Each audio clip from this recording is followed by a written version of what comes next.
Hello my dear students, चलो आज समझे कि वाटर साइकिल जिसको हिंदी में जल चक्र कहते हैं वो क्या होता है। सबसे पहले हम देखते हैं हमारी इमेज। ये वाली फोटो तो हम सबने देखी है अपने साइंस की बुक में, है ना। तो चलो आज इसको हम डिटेल में समझते हैं और इसके अलग अलग स्टेजेस देखते हैं, इसका मीनिंग देखते हैं। सबसे पहले हम देखते हैं कि हमारे वाटर साइकिल का मीनिंग क्या है, हमारे जल चक्र का मतलब क्या है। The water cycle is the continuous process by which water moves from the earth surface to the atmosphere and back again. It helps in distributing water on earth and is essential for life. Hindi में देखो, जल चक्र एक सतत प्रक्रिया है जिसके द्वारा पानी पृथ्वी की सतह से वायुमंडल में जाता है और फिर से वापस आ जाता है। यह पृथ्वी पर पानी वितरित करने में मदद करता है और जीवन के लिए आवश्यक है। क्लियर। एक तो आप ये छोटी सी बात समझो, है ना, वाटर साइकिल में जल चक्र में सब बच्चे गड़बड़ करते हैं। देखो ये कितना आसान है। सबसे पहले तो है कि जो वाटर साइकिल है, जो हमारा जल चक्र है, वो कैसा प्रोसेस है। वो एक कॉन्टिन्यूअस वो एक कॉन्टिन्यूअस प्रोसेस है, वो एक सतत प्रक्रिया है, मतलब लगातार चलता है। क्यों? पानी जो है वो अर्थ के सरफेस से, मतलब पृथ्वी की सतह से ऊपर जाता है एटमॉस्फेयर में, वायुमंडल में, और फिर नीचे आता है, और ऐसा बार बार होता है।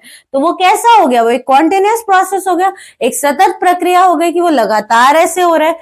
दूसरी चीज आपको क्या याद रखनी है कि वो जाता कहां से है ना। एक चीज तो हमें पता चल गई, कॉन्टिन्यूअस प्रोसेस है, एक सतत प्रक्रिया है। दूसरी वो कैसे होता है, वो क्या करता है, जो हमारा अर्थ सरफेस है, मतलब पृथ्वी की जो सतह है, वहां से कहां जा रहा है? एटमॉस्फेयर में जा रहा है, वायुमंडल में जा रहा है, और फिर वापस में आ रहा है।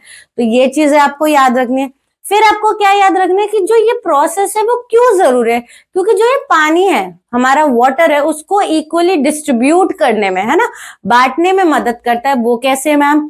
क्योंकि अगर आप देखो, हम अपनी इमेज पे जाएं यहां पे, तो ये क्या हो रहा है कि पानी ऊपर जा रहा है, और किस फॉर्म में आ रहा है? बारिश के फॉर्म में आ रहा है, रेन के फॉर्म में आ रहा है। तो वो तो हर जगह जाएगा ना, इक्वली ही डिस्ट्रीब्यूट होएगा। और लास्ट पॉइंट क्या लिखा था कि वो लाइफ के लिए जरूरी है। ऑब्वियस सी बात है कि जो पानी है वो हमारे जीवन के लिए क्या है? आवश्यक है। देखो कितनी आसान डेफिनेशन थी। चलो अब मैंने आपको चारों पॉइंट समझाए, है ना। अब इसकी डेफिनेशन से इसको कनेक्ट कर देते। फर्स्ट थिंग हमने लिखा कि water cycle is a continuous process, वो एक सतत प्रक्रिया है। नेक्स्ट स्टेप हमने लिखा कि it moves from earth surface, मतलब पृथ्वी की सतह से वो एटमॉस्फेयर पे गया, फिर वापस आ गया। उसके बाद वो पानी को क्या कर रहा है? इक्वली डिस्ट्रीब्यूट कर रहा है। और पानी क्या होता है? हमारी लाइफ के लिए इंपॉर्टेंट होता है। देखो कितना आसान था, यही इसकी डेफिनेशन कहती है। क्लियर। तो अब से आप लोग इस चीज में गड़बड़ नहीं करोगे। नेक्स्ट है कि main stages of the water cycle, जल चक्र की मुख्य प्रक्रिया, मुख्य चरण। सबसे पहले होता है हमारा इवेपोरेशन, वाष्पीकरण। उसमें क्या होगा पहले हम पढ़ते हैं, फिर हम इसको समझते हैं। Heat from the sun causes water from rivers, lakes, seas, oceans, and even wet soil to change into water vapor. This process is called evaporation. Water vapor rises into the air. For example water drying from the wet clothes. चलो एक बार इसको हिंदी में भी पढ़ते हैं, फिर समझते हैं। सूर्य की गर्मी के कारण नदियों, झीलों, समुद्रों, महासागरों और यहां तक कि गीली मिट्टी का पानी भी जल वाष्प में बदल जाता है। इस प्रक्रिया को वाष्पीकरण कहा जाता है। जल वाष्प हवा में ऊपर उड़ता है, उदाहरण गीले कपड़ों से पानी सूखना। अच्छा, अभी अभी हमने देखा कि जो हमारी वाटर साइकिल है, जल चक्र है, वो कैसा प्रोसेस है? कॉन्टिन्यूअस प्रोसेस है। ऑब्वियस सी बात है, हमें पृथ्वी के जो सरफेस है, जो हमारा पृथ्वी का सतह है ना, अर्थ सरफेस है, उससे पानी किस फॉर्म में ऊपर जाएगा? वाटर वेपर के फॉर्म में, हमारे वाष्प के फॉर्म में। पर वो कैसे जाएगा? वो जाता है सन मतलब सूर्य, उसकी गर्मी से, अपनी गर्मी से जो सन है, सूर्य है, उस पानी को खींच लेता है। किस फॉर्म में? वाटर वेपर में, वाष्प के फॉर्म में, है ना। यही देखो, छोटी छोटी बातें आपको माइंड में रखनी है, फिर तो आप ये आंसर्स खुद ही बना लोगे। और जो रिवर्स है, लेक्स है, आपने देखा होगा कि कई बार कहते हैं कि जैसे आपने कोई घर के बाहर छोटा सा पॉन्ड बना लिया है ना, उसका एग्जाम्पल लेते हैं, तो वहां से क्या होता है कि जब आप उसको देखोगे कि आपने एक बार पानी डाला फिर से नहीं डाला, कुछ महीने बाद या फिर एक महीने बाद ही उसका पानी पूरा सूख जाता है ना। ऐसा होता है हमारे साथ। तो वो कैसे सूख रहा है? वो सन मतलब सूर्य की मदद से वो अपनी गर्मी से उसको सोख लेता है। तो वो कैसे जा रहा है? अब गायब कहाँ हो रहा है? वो वाटर वेपर मतलब वाष्प के फॉर्म में ऊपर चला जाता है। आप लोग कपड़े धोते हो, कपड़े कैसे सूखते हैं? धूप में। बोलते हैं ना मम्मी कि बाहर धूप में सुखा दो, जल्दी सूख जाएंगे। कैसे? जो सन है, सूर्य है, वो अपनी गर्मी की मदद से उस पानी को सोख लेता है ना। कैसे? वाटर वेपर के फॉर्म में। अब आप कहोगे कि मैम वाटर वेपर तो, वाष्प तो हमें दिखता ही नहीं है। बेटा ये जो चीजें होती है ये आपको नेकेड आई से नहीं दिखेगी, है ना, क्योंकि ये एक्सट्रीम लेवल पे हो रही है। अगर मैं कहूं कि अगर आप पानी बॉईल करते हो गैस पे, वो आपको दिखता है, लेकिन वो भी तब दिखता है ना जब ज्यादा आप उसको उबाल के उसको ऊपर की तरफ ले जाते हो, है ना। और वो जल्दी ये प्रोसेस होता है, और जो धूप है वो धीरे धीरे करती है, इसीलिए आप लोगों को नहीं दिखता है। क्लियर? तो अब से आप लोग याद रखोगे कि इवेपोरेशन, वाष्पीकरण का मतलब होता है कि जब सन अपनी गर्मी से, सूर्य अपनी गर्मी से जो पानी है, जो पृथ्वी के हमारे सतह पे, अर्थ के सरफेस पे जो पानी है, उसको वाटर वेपर के फॉर्म में मतलब कि वाष्प के फॉर्म में ऊपर की तरफ खींचता है। क्लियर? वो हमारा क्या हो गया? इवेपोरेशन, वाष्पीकरण। यहाँ पे एग्जाम्पल भी दिया हुआ है, आप लोग भी दे सकते हैं कि water drying from wet clothes, गीले कपड़ों को सुखाना, है ना। सर्दी में क्यों नहीं सूखते हैं कपड़े? क्योंकि धूप ही नहीं आती है ना। चलो आगे चलते हैं। नेक्स्ट है हमारा, अच्छा इसको एक फोटो, एक बार इमेज की हेल्प से समझ लेते हैं। देखो यहाँ पे आपको ओशंस दिख रहे हैं, रिवर्स दिख रहे हैं, तो पानी किस फॉर्म में ऊपर जा रहा है? इवेपोरेशन के फॉर्म में। और कौन कर रहा है ये वाला प्रोसेस? सन कर रहा है, सूर्य करता है। अच्छा ये छोटी छोटी बातें आप लोगों को भी माइंड में रखनी है। जैसे अगर मैं चाहती तो आपको वाटर साइकिल की जो डेफिनेशन है एज इट इज बोल के समझा देती, लेकिन मैं क्या चाहती हूँ कि आप लोग जो ये छोटी छोटी चीजें ना उनको माइंड में रखो, ताकि आंसर्स आप लोग खुद भी फ्रेम कर सको, है ना। डेफिनेशंस तो हम लोग रट लेते हैं, नहीं वो तो आप कर लोगे, वो तो आप देख के लिख के याद कर लोगे, लेकिन आपको ये छोटी छोटी बातें समझनी है कि मैम ने वाटर साइकिल में बोला है 4 पॉइंट्स कि हमारा वो कैसा प्रोसेस है? कॉन्टिन्यूअस। कहां से स्टार्ट होता है? अर्थ के सरफेस से, पृथ्वी की सतह से एटमॉस्फेयर, वायुमंडल तक फिर से वापस आ जाता है ना। पानी को इक्वली डिस्ट्रीब्यूट करता है। तो ये छोटी छोटी चीजें आपको याद रखनी है। अब आप लोग रटोगे नहीं, समझोगे। क्लियर? जैसे हम यहाँ पे भी देख पा रहे हैं, अभी भी मैंने बताया इवेपोरेशन, वाष्पीकरण क्या था हमारा? वाटर को सन, ये देखो सन जो है, सूर्य जो है, वो अपनी गर्मी से जो पानी है पृथ्वी के सतह पे, अर्थ के सतह पे, उसको खींच रहा है। किस फॉर्म में? वाटर वेपर के फॉर्म में। अगर ये छोटे छोटे की पॉइंट्स भी याद कर लिए तो ये चीजें आप लोगों के लिए बहुत आसान हो जाएगी। अच्छा यहाँ पे हमने एक वर्ड देखा है ट्रांसपिरेशन, चलो उसको भी समझते हैं। ट्रांसपिरेशन, वाष्पोत्सर्जन क्या होता है? Plants release water vapor from their leaves into the atmosphere. This is called transpiration. Evaporation and transpiration together are called evapotranspiration. देखो ये नई चीज हमें पता चली कि जो इवेपोरेशन है और ट्रांसपिरेशन है उसको मिलाकर क्या बोलते हैं? इवेपो ट्रांसपिरेशन। ये चीज भी याद रखनी है, छोटी छोटी बातें ही तो आप लोगों को याद रखनी है। हिंदी में देखो, पौधे अपनी पत्तियों से जल वाष्प को वायुमंडल में छोड़ते हैं। इस प्रक्रिया को वाष्पोत्सर्जन कहा जाता है। वाष्पीकरण और वाष्पोत्सर्जन को एक साथ क्या बोलते हैं? वाष्पोत्सर्जन। मतलब दोनों को कंबाइन कर दिया, उसका इवेपो ले लिया और इसका ट्रांसपिरेशन ले लिया। क्लियर? चलो अब ट्रांसपिरेशन समझते हैं कि ये क्या है। अभी हमने ये तो देख लिया इस प्रोसेस में जो प्लांट्स होते हैं वो अपनी लीव्स जो वाटर है वो वाटर वेपर के फॉर्म में, वाष्प के फॉर्म में ऊपर एटमॉस्फेयर में रिलीज कर देते हैं, छोड़ देते हैं। लेकिन वो कैसे? अच्छा, आप लोगों ने देखा होगा कि जब हम अपने प्लांट्स में, ट्रीज में पानी नहीं देते तो वो सूख जाते, ग्रासेस सूख जाते, घास सूख जाती। वो कैसे होता है? उसका जो पानी है वो ट्रांसपिरेशन के प्रोसेस से क्या होता है, वो सन, सूर्य अपनी गर्मी से उस पानी को खींच लेता है और वो सूख जाता है। और ये भी किस फॉर्म में खींचता है? वाटर वेपर के फॉर्म में, वाष्प के फॉर्म। अब जैसे आप ट्रीज देख रहे हो, आपने देखा होगा पेड़ सूख गया है ना, पौधे सूख गए, घास सूख गई। वो कैसे होते हैं? क्योंकि जो सूरज है, जो हमारा सन है, वो अपनी गर्मी के उससे सारा पानी छीन लेता है। आपके पेरेंट्स भी बोलते हैं कि पेड़ों को ज्यादा धूप में मत रखो, सूख जाएंगे। कैसे सूख जाएंगे? मैजिक तो नहीं होएगा? नहीं, जो सन है, सूर्य है, अपनी गर्मी से उसके पानी को क्या करता है? वाटर वेपर के फॉर्म में, वाष्प के फॉर्म में ऊपर की तरफ खींच लेता है। क्लियर? यही हमारा ट्रांसपिरेशन है। इवेपोरेशन और ट्रांसपिरेशन में ज्यादा कंफ्यूज नहीं होना है। इवेपोरेशन जो है सरफेस से जो पानी है उसको खींच रहा है ना, और ट्रांसपिरेशन भी उसका एक पार्ट है, क्योंकि लीव से भी तो पानी खींचा ही जा रहा है ऊपर की तरफ। और इसमें हमने एक चीज और सीखी है कि इन दोनों को मिलाकर क्या बोला जाता है? इवेपोट्रांसपिरेशन। क्लियर? एक बार हम पीछे देख लेते हैं, छोटी छोटी बातें आप लोगों को भी माइंड में रखनी है। इसको हम क्या बोलते हैं? इवेपोट्रांसपिरेशन, बाष्पोत्सर्जन। क्लियर? आगे देखो, अब नेक्स्ट ट्रांस पे चलते हैं। अच्छा, अब हमने पानी को तो खींच लिया।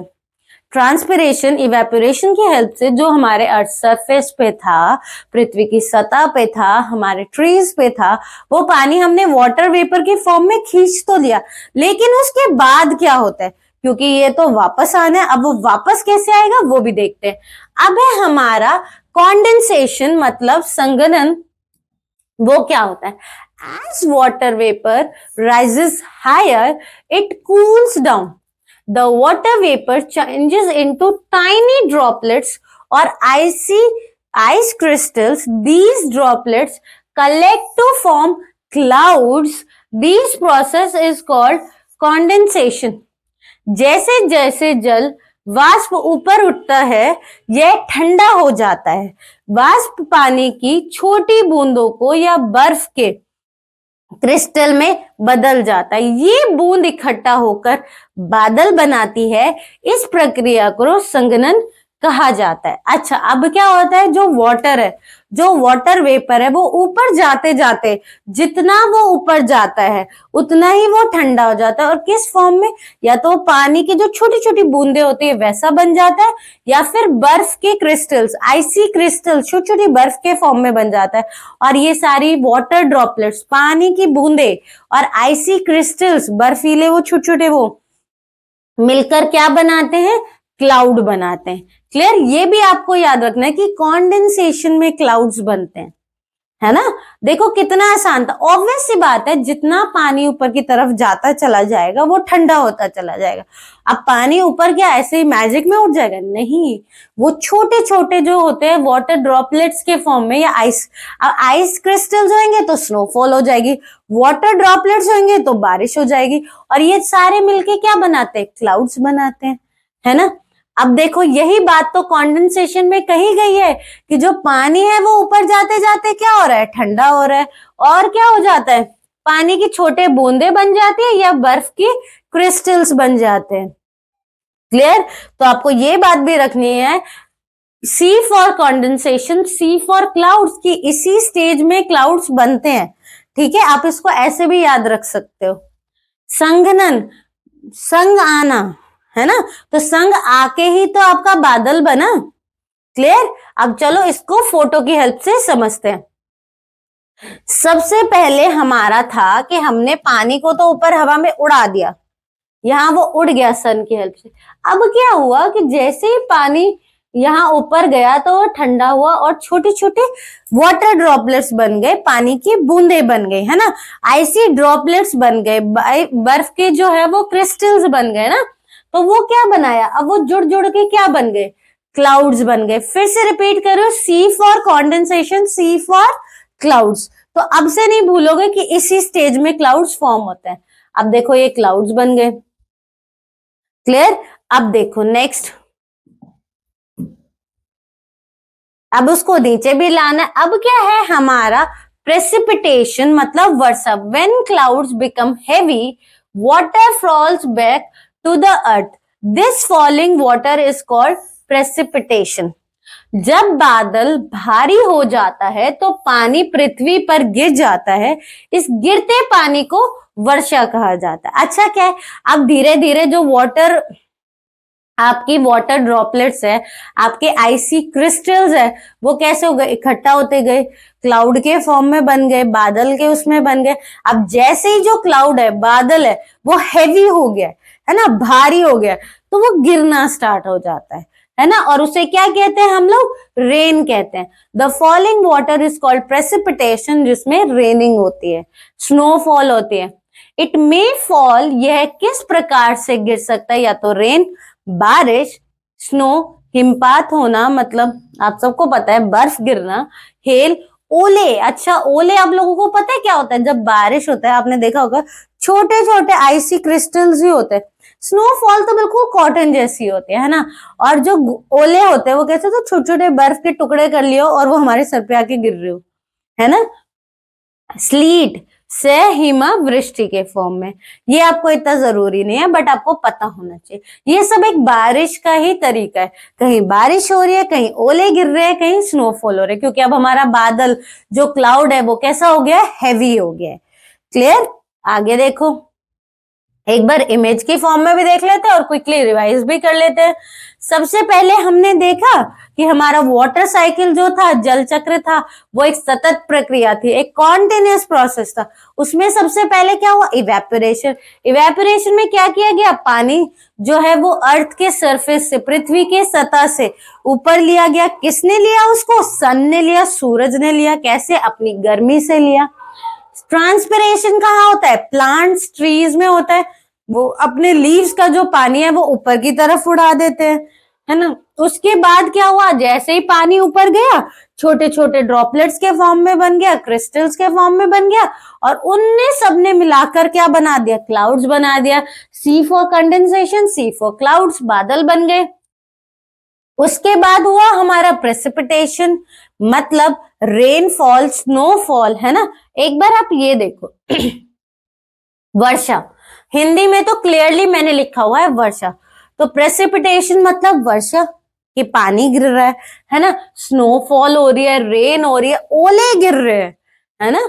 आगे देखो, लास्ट है हमारा collection, run of and infiltration, संग्रह, अपवाह और घुसपैठ। अच्छा एक बात समझो, अब छोटी सी बात ये देखो, ऐसे समझ समझ के आप लोगों को भी पढ़ना है ना। जैसे हमें वाटर साइकिल समझ में आया, हमें समझ लेना चाहिए था कि पानी पहले ऊपर गया इवेपोरेशन के फॉर्म में, वाष्पीकरण के फॉर्म में, है ना।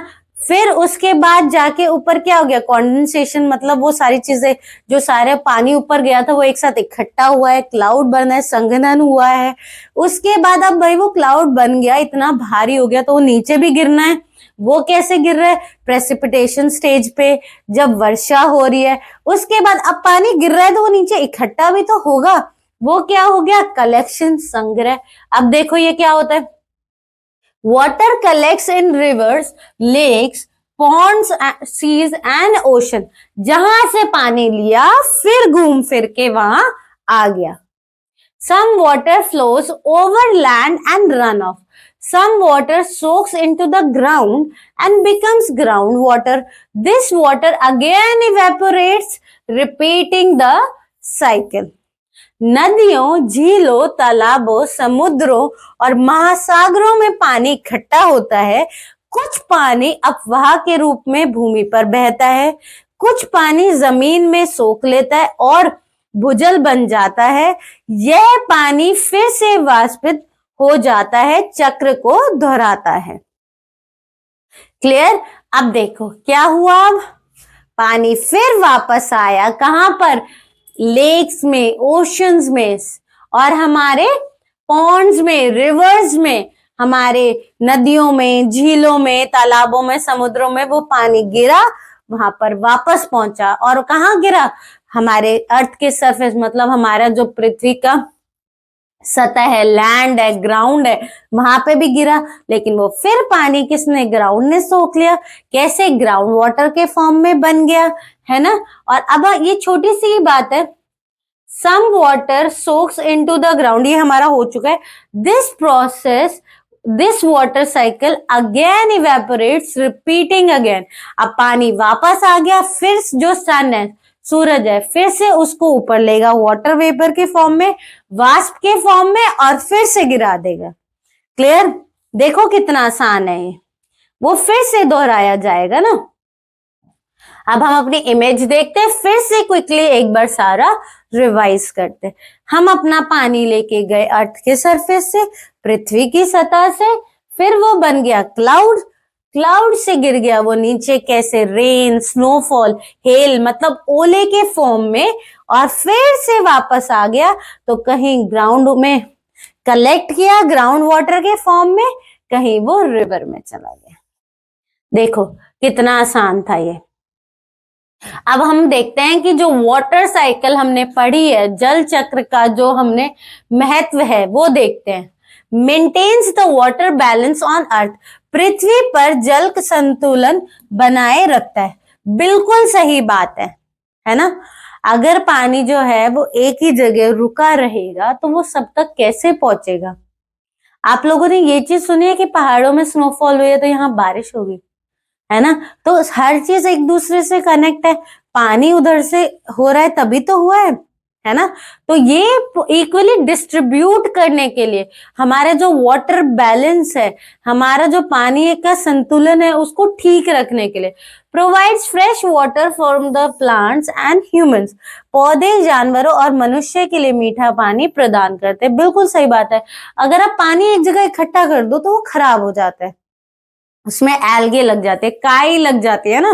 तो अब क्या है, बार बार पानी ऊपर जा रहा है, नीचे आ रहा है, तो उससे क्या है, जो हमारे प्लांट्स है, हमारे एनिमल्स है, हम लोग है, हम लोगों को फ्रेश वाटर मिलता है, ताजा पानी मिलता है ना।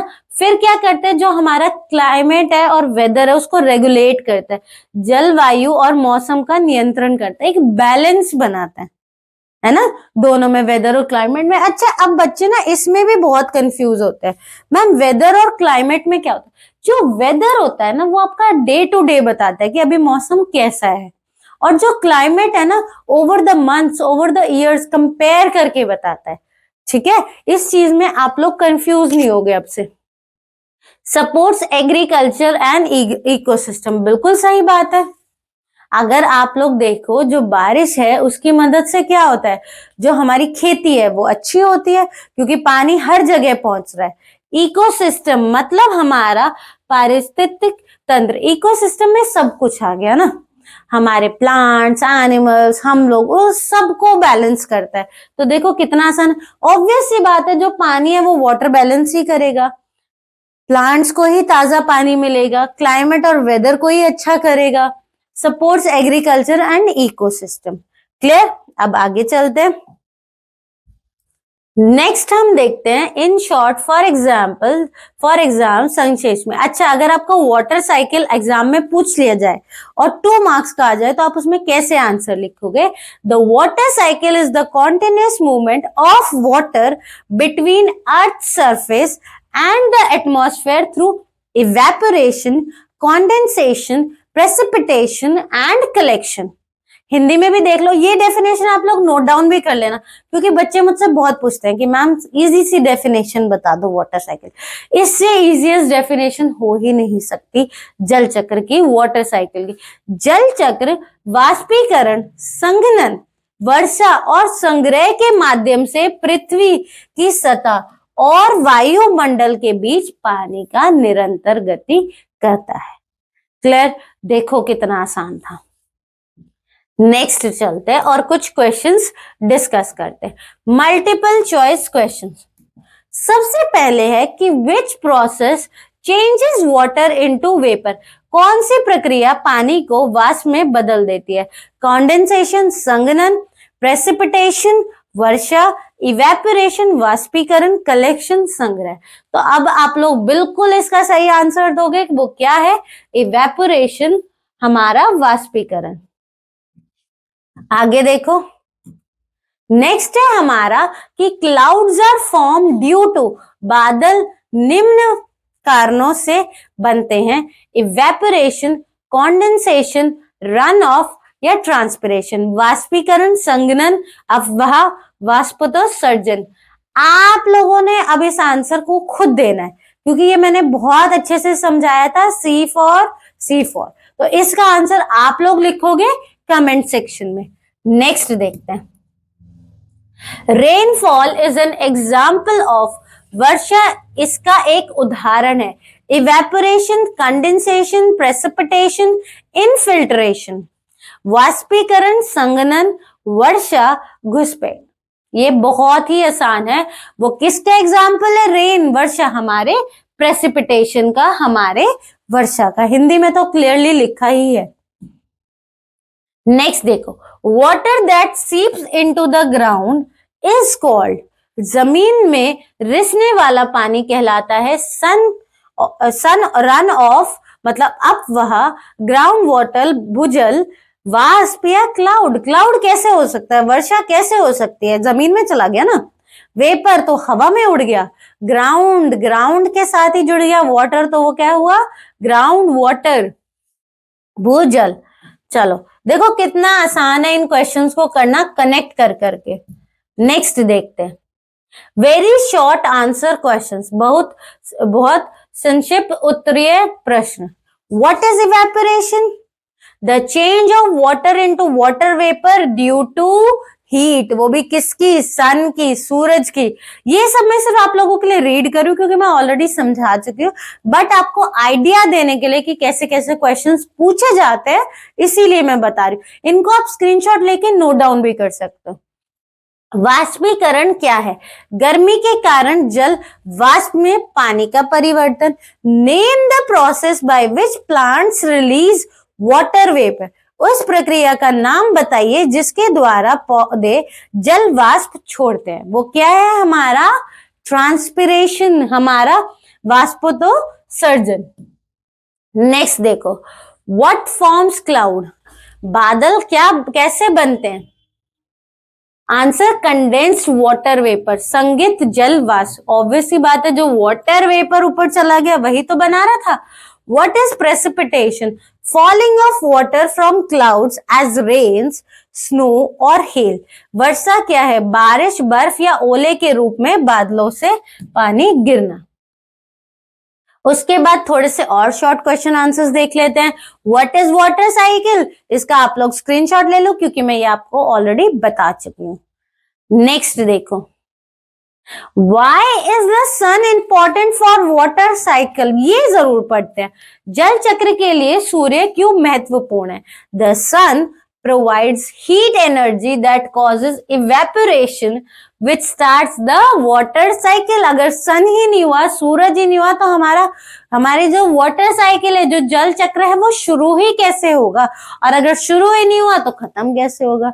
तो सन, सूरज सबसे इंपॉर्टेंट है हमारी वाटर साइकिल के लिए। यहीं पे हमारा वाटर साइकिल चैप्टर खत्म होता है। एक बार मैं आपको लास्ट में फिर से पूरा रिवाइज करा देती हूँ और फिर हम इस वीडियो को खत्म करेंगे। सबसे पहले हमने देखा कि वाटर साइकिल एक कॉन्टिन्यूअस प्रोसेस है और वो कहाँ से स्टार्ट हो रहा है? हमारे अर्थ के सरफेस से, पृथ्वी के सतह से। कहाँ जा रहा है? एटमॉस्फेयर, हमारे वायुमंडल में। सबसे पहले पानी खींच रहा है। कौन खींच रहा है? सन, सूरज। किस फॉर्म में? वाटर वेपर के फॉर्म में, वाटर के फॉर्म में, हमारे वाष्प के फॉर्म में। उसको क्या कह रहे हैं हम? इवेपोरेशन। और अगर प्लांट्स के थ्रू हो रहा है तो ट्रांसपिरेशन। और दोनों को मिला के इवेपो ट्रांसपिरेशन। उसके बाद जो छोटे छोटे पानी है ऊपर जाके ठंडा हो गया और किस फॉर्म में आ गया? क्लाउड के फॉर्म में, बादल के फॉर्म में। फिर गिरा वो कैसे? प्रेसिपिटेशन, वर्षा के उससे। फिर आया वो इकट्ठा होने, फिर दोबारा से स्टार्ट हुआ, फिर खत्म हुआ, फिर स्टार्ट हुआ, फिर खत्म हुआ। क्योंकि ये हमारा कैसा प्रोसेस है? कॉन्टिन्यूअस प्रोसेस है। कैसी प्रक्रिया है? सतत प्रक्रिया है। क्लियर? तो देखो वाटर साइकिल कितना आसान था, बट उतना ही ये इंपॉर्टेंट है क्योंकि एग्जाम्स में बार बार पूछा जाता है। एंड आई होप जो आप छोटी छोटी गड़बड़ हमारे इस टॉपिक में करते हो, मतलब हमारी वाटर साइकिल में जो आप लोग, एक सेकेंड, हमारा जो ये टॉपिक है वाटर साइकिल जल चक्र में जो आप छोटी छोटी गड़बड़े करते हो, जो आप लोग कंफ्यूज होते हो, वो आपसे ना हो और इसको समझ के कर पाओ, ऐसा मैंने आपको समझाया हो। और अगर आपको ये वीडियो अच्छी लगी तो please like, share and comment and don't forget to subscribe our channel and hit the bell icon. Thank you.